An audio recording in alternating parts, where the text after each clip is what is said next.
Últimamente hemos estado hablando mucho al tema de las universidades, los privilegios. Recientemente han salido notas de que el rector Braue y otros tienen sueldos pues que no precisamente corresponden a la situación que se vive en México. Hemos invitado a César Pineda. César Pineda es doctor en Ciencias Políticas y Sociales, sociólogo, maestro en estudios latinoamericanos y profesor e investigador. Pues lo invitamos para hablar acerca de este tema. Doctor César Pineda, me da mucho gusto saludarle. ¿Cómo está? Buenas noches. Buenas noches, gracias por la invitación. Al contrario, gracias por aceptar. Doctor César Pineda, ¿cómo andamos en México en este inicio de este nuevo año en materia de maestros? Ya ve que también se decía que si no querían regresar los maestros, que porque no les pagan, dicen que no es cierto. Pero usted, ¿cómo ve el panorama de contratos y de salarios para los maestros en México y correspondientes con las investigaciones, por ejemplo, de la revista Contralínea, que habla de que la universidad, wow, están disparados los salarios para la cúpula, en fin? Bueno, es una situación terrible, es estructural, es una situación generalizada en la educación superior, de una planta de alrededor de 400,000 profesores. Solo 80,000 tendrían tiempo completo, es decir, cerca del 75% de los profesores de todas las universidades son contratados a tiempo parcial por horas, es decir, son profesores precarios. Esta es la situación en realidad que viven todas las universidades y algunos institutos de investigación, pero con grados muy distintos digamos, en la formulación de cuántos profesores son temporales. En algunos casos, por ejemplo, en la UAP llega casi al 45% de su planta docente. En el caso de la UNAM ronda el 60%, aunque en algunas facultades hasta el 76%, como en la Facultad de Ciencias Políticas y Sociales, llegan a ser profesores temporales. Y en el caso de la ENA, que es el más reciente, alrededor del 80% de su planta docente es temporal. El 80% en el caso de la ENA, su planta docente es temporal. Esto nos coloca ante una situación pues precaria, delicada, como usted dice, tratándose de que son las personas que a fin de cuentas van a formar o están formando los cuadros que deben integrarse a un México de transformación de acuerdo con el actual gobierno. Le pregunto, entonces, en ese sentido, en el tema educativo, pues tiene que pasar por la educación necesariamente una transformación del país, pero con estos datos que usted nos da se ve complicado. Es muy complicado y a veces no se entiende que no solo estamos hablando de un problema salarial ni de un problema sindical o solo de un problema laboral, sino como tú bien lo mencionas, es un problema que atañe a la educación. Un profesor temporal no puede dedicarle tiempo, porque no se le pagan esas horas, a la preparación y evaluación, no se puede actualizar, no tiene fondos para recibir cursos de especialización, para actualizarse pedagógicamente, para participar también en las actividades académicas colegiadas.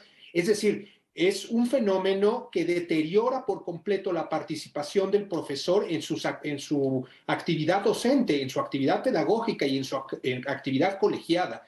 Es muy grave porque esta estructura se hereda después de mucho tiempo, de muchos años, de políticas que priorizaron la competencia entre profesores en vez de aumentar los salarios de manera proporcional, en vez de, digamos, actualizar a los profesores y tener una planta docente con derechos.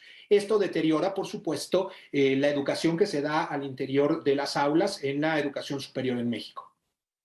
¿Y cómo andará el gobierno actual en cuanto a presupuesto? Porque evidentemente esto cuesta, la situación es económicamente muy difícil en este momento en el mundo y México no es excepción, pero a nivel del presupuesto, pues, que se le otorga al gobierno en este momento, ¿hay tela de dónde cortar para mejorar esto o hay otras prioridades? Quizá este es el mayor debate, porque dinero para las universidades hay, y es un dinero muy importante, pero la crítica que ha venido del sector académico que representamos los profesores disidentes y organizados, decimos es porque se está utilizando también de manera irresponsable el presupuesto.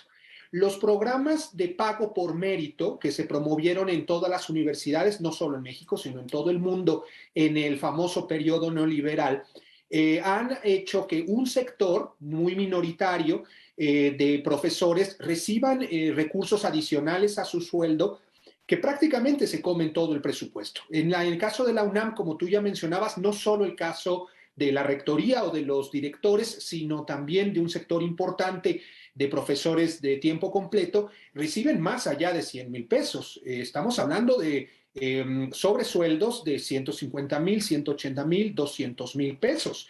Por supuesto, muchos de ellos con un razonable y legítimo reconocimiento a su actividad académica, pero con estos sueldos, algunos profesores lo han hecho también en redes sociales, lo han dicho así, pareciera que es imposible homologar los sueldos hacia arriba. Es decir, si estamos hablando de sueldos de 150,000 pesos, no hay presupuesto que alcance.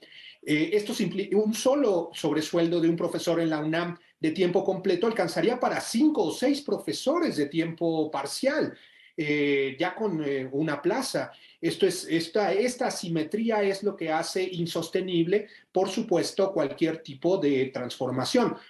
Y por el otro lado, tenemos también este manejo presupuestal de lo que sí ya ha sido expuesto en medios, de una burocracia dorada. Burocracia dorada que afecta a las universidades públicas, pero también a las contrataciones en este caso, por ejemplo, más reciente, en el INA y a la ENA. Por supuesto, los profesores organizados en todos estos institutos han denunciado esta doble situación, digamos, que reproduce un modelo donde los profesores temporales o de asignatura o de tiempo parcial simplemente están en condiciones precarias. Doctor César Pineda, ¿qué opinas acerca de esto que ha dicho el presidente de la República en el sentido de la Universidad Nacional Autónoma de México hace tiempo que pues abandonó una postura más de cercanía con las causas populares y que se ha tirado hacia la derecha? Yo cuando estudié ahí en la UNAM, Facultad de Ciencias Políticas y Sociales, recuerdo que en Derecho, en realidad, pues siempre tenían esa tendencia de un pensamiento más de derecha, mientras que en otras facultades pues leíamos a Marx, El Capital, y había debates muy intensos con respecto a la realidad cotidiana desde el análisis marxista. ¿Qué opinas de esta postura que ha dicho el presidente? Yo creo que el presidente ha puesto sobre el dedo sobre la llaga sobre un tema que, en efecto, esta discusión es pertinente, quizá no en las coordenadas donde él pone la discusión. Es decir, incluso en sus últimas declaraciones, el propio presidente de la República ha dicho que estaba criticando a las élites universitarias.